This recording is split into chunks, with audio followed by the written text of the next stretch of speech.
दोस्तों, मैं अधिवक्ता स्वाति जैन ज्यूडिशियल एसोसिएट में आपका एक बार फिर से स्वागत करती हूँ। आज मैं आई हूँ आपके साथ कुछ मेंटेनेंस के सवालों को लेकर जो पुरुष वर्ग के द्वारा बार बार किए जा रहे थे। पुरुष वर्ग का ये कहना है, क्या नए साल में मेंटेनेंस को लेकर कोई प्रावधान है या नए साल में मेंटेनेंस में बदलाव आएगा?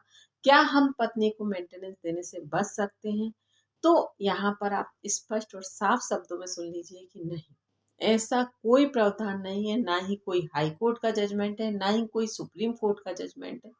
स्पष्ट और क्लियर बात है कि मेंटेनेंस का प्रावधान में कोई भी परिवर्तन नहीं है। जैसा मेंटेनेंस की प्रक्रिया चल रही थी वह वैसी ही चलेगी। बस जरूरत है आपको अपने अधिकारों को जानने की। अगर आप अपने अधिकारों को जानेंगे तो मेंटेनेंस देने से बच सकते हैं। अब वो अधिकार क्या है वो मैं आपसे इस वीडियो में डिस्कस करूंगी। और अगर आपको कहीं कोई डाउट लगे, कोई समस्या लगे तो आप मुझसे व्हाट्सएप पर मैसेज कर कर पूछ सकते हैं या कमेंट कर कर जान सकते हैं। मैं कोशिश करूंगी कि आपके सवालों का जवाब दे दूं। हाँ, कोशिश यही रहती है कि 24 घंटे के अंदर मैं देख पाती हूँ और जवाब दे दूं। अगर आप बहुत ज़्यादा टाइम के बाद वीडियो देखकर मैसेज करते हैं तो पॉसिबिलिटी कम होती है। चलिए हम बात करते हैं मेंटेनेंस के केस को लेकर। क्या मेंटेनेंस के केस में 1 जनवरी 2025 से कोई बदलाव आएगा? तो जैसे मैंने आपसे कहा कि नहीं, ऐसा सिर्फ ये आप एक सपना मान लीजिए कि बदलाव आएगा, क्योंकि पहले सीआरपीसी 125 में मेंटेनेंस का प्रावधान था, उसे बदलकर धारा बदल दी गई, एज इट इज वही प्रावधान रखा गया जो कि बीएनएसएस 144 में उसे एज इट इज रखा गया और वही प्रावधान है जो कि सीआरपीसी 125 में था। अब बात करते हैं कि पत्नी को मेंटेनेंस नहीं मिलना चाहिए। तो मैंने शायद आपसे और भी कई बार इस वीडियो में कहा है कि मेंटेनेंस क्यों नहीं मिलना चाहिए। मेंटेनेंस पत्नी का मौलिक अधिकार है, मिलना चाहिए। लेकिन अगर आपको लगता है, इस बात को ध्यान दीजिएगा कि अगर आपको लगता है कि आप सही हैं, पत्नी गलत है, तो आपको यहाँ पर विथ एविडेंस देना चाहिए कि यहाँ पर हम इस वजह से पत्नी के मेंटेनेंस से इनकार कर रहे हैं। मतलब पत्नी पहले कमाती थी, पत्नी अभी कमा रही है, या पत्नी आगे कमा सकती है, उसकी एजुकेशन इतनी है। तो यहाँ पर अगर आप इस तरह से एविडेंसेस देते हैं तो आपकी बात सुनी जाती है। लेकिन यहाँ जहाँ आप ये प्रूफ ही नहीं कर पा रहे कि पत्नी कमाती थी, कमाती है या कमा सकती है, तो वहां पर प्रथम दृष्टया में ही मेंटेनेंस का आदेश हो जाता है। केस लगते से ही एलिमनी चालू हो जाती है, फिर स्थायी मेंटेनेंस या फिर अंतिम भरण पोषण का आदेश हो जाता है।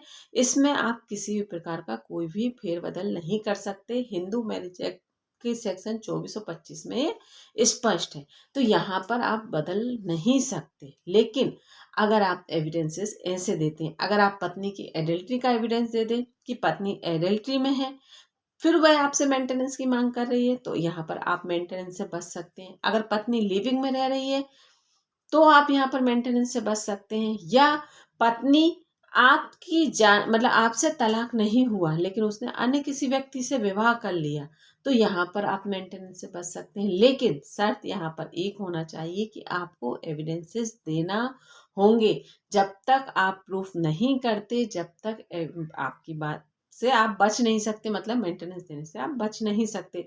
अब नेचुरल है, अगर कोई भी चीज इजी वे में मुझे मिल सकती है जो कि मुझे फायदे वाली है, जैसे कि हम पत्नी को लेकर बात करें मेंटेनेंस की, तो पत्नी तो अपने पूरा एड़ी चोटी का जोर लगाएगी ना कि मुझे मेंटेनेंस मिलना चाहिए।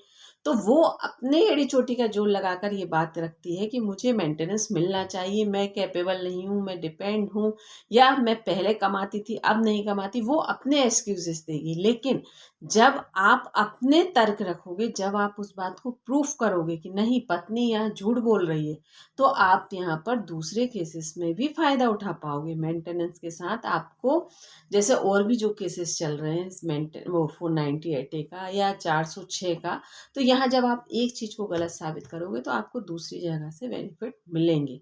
तो यहाँ पर आपको ये बात समझनी होगी। जब तक आप इस चीज़ को नहीं समझोगे तब तक आप नहीं बच सकते हो। साथ ही एक कारण और बनता है कि अगर पत्नी बिना वजह लड़ झगड़ कर अपने पियर में जाकर रह रही है, अपने मायके में जाकर रह रही है, उसके बाद वह अपनी मर्जी से चली गई है, आने के लिए तैयार नहीं है, तो यहाँ पर ये बात भी आपके बेनिफिट की होगी और ये आप प्रूफ करते हैं तो आप मेंटेनेंस देने से बच सकते हैं, क्योंकि नेचुरल है।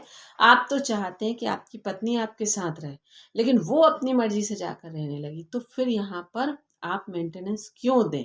तो यहाँ पर इस तरह के तर्क अगर आप रखते हैं तो मेंटेनेंस देने से बच सकते हैं। अन्यथा नए साल में कोई भी ऐसा प्रावधान नहीं है, ना ही कोई ऐसा जजमेंट है जिसमें हाई कोर्ट या सुप्रीम कोर्ट का कोई भी ऐसा जजमेंट हो जहां पर आप उस चीज़ का सहारा लेकर मेंटेनेंस देने से बच सकते हैं। मेंटेनेंस सिर्फ आप एक ही कंडीशन में देने से बच सकते हैं, आपका प्रेजेंट माइंड होना, अपनी बात को रखना, या आपको उचित एविडेंसेस देना। तो यहाँ पर जब आप उसे उचित एविडेंसेस देंगे तो आप यहाँ पर मेंटेनेंस से बच सकते हैं। प्रेजेंट माइंड मैंने आपसे इसलिए कहा कि पत्नी से क्रॉस करते समय जब आप अपनी प्रेजेंट माइंड के साथ आप अपनी पत्नी से बात करेंगे, अपनी तरफ से क्रॉस एग्जामिनेशन करेंगे, तो वहाँ पर आपको इस तरह से बातें रखनी होंगी कि आप एजुकेटेड हैं, आप पहले इस तरह से करती थी, या आपने मुझे खुद बताया था, फिर आप आज जॉब करने के लिए तैयार क्यों नहीं है। हाँ, मैं कुछ समय के लिए आपकी हेल्प कर सकता हूँ, मतलब नेचुरल है कि आप सडनली आप डिवोर्स लेते हो या एक दूसरे से अलग होते हो, तो नेचुरल है कि एकदम कोई जॉब लिए तो नहीं रहेगा आपकी पत्नी के लिए कि अगर आपकी पत्नी चाहे और तुरंत जाकर कहीं ज्वाइन कर ले, तो आप उस समय अवधि के लिए अपनी पत्नी को हेल्प करने के कमिटमेंट करते हो न्यायालय के समक्ष। तो आप इस तरह से घुमा फिराकर अपनी बातों से सेटिस्फाई भी कर सकते हो, और घुमा फिराकर आप अपनी पत्नी से ये कहलवा भी सकते हो कि हाँ, पत्नी कैपेबल है, या वो पहले जॉब करती थी या अब वो जॉब कर सकती है, कुछ समय चाहिए उसे, उस समय अवधि में आप उसे मेंटेनेंस देने के लिए तैयार हो। तो यहाँ पर इस तरह से आपको अपनी बातें रखनी होंगी, तभी आपको मेंटेनेंस देने से बच सकते हो या कम मेंटेनेंस का निर्धारण हो सकता है। लेकिन आप कहो कि ऐसा कोई कानून आ गया, तो मैंने आपसे सबसे पहले कहा कि नहीं, ऐसा कोई कानून नहीं है, क्योंकि एक महिला का मौलिक अधिकार है मेंटेनेंस लेना। अगर वह डिपेंड है तो उसे अपने पति से मेंटेनेंस मांगने का पूरा अधिकार है। वैसे ही अगर पत्नी कैपेबल है तो पति को अपनी पत्नी से मेंटेनेंस मांगने का अधिकार है। मतलब यहाँ पर समानता की बात चल रही है, यहाँ पर पत्नी बेचारी नहीं है। अगर पति भी कैपेबल नहीं है तो वो भी अपनी पत्नी से मेंटेनेंस मांग सकता है। तो यहाँ पर मेंटेनेंस सिर्फ एक पार्टनर के द्वारा दूसरे पार्टनर को जीविका के उचित साधन उपलब्ध कराने का उद्देश्य है, ना कि विलासिता का जीवन देना। तो यहाँ पर महिला भी हो सकती है और यहाँ पर पुरुष भी हो सकता है। तो मेरे ख्याल से आपका कॉन्सेप्ट पूरी तरह से क्लियर हो गया होगा। अगर फिर भी कोई डाउट हो तो आप मुझसे पूछ सकते हो, मैं प्रयास करूँगी कि आपकी बात का जवाब दूँ। धन्यवाद।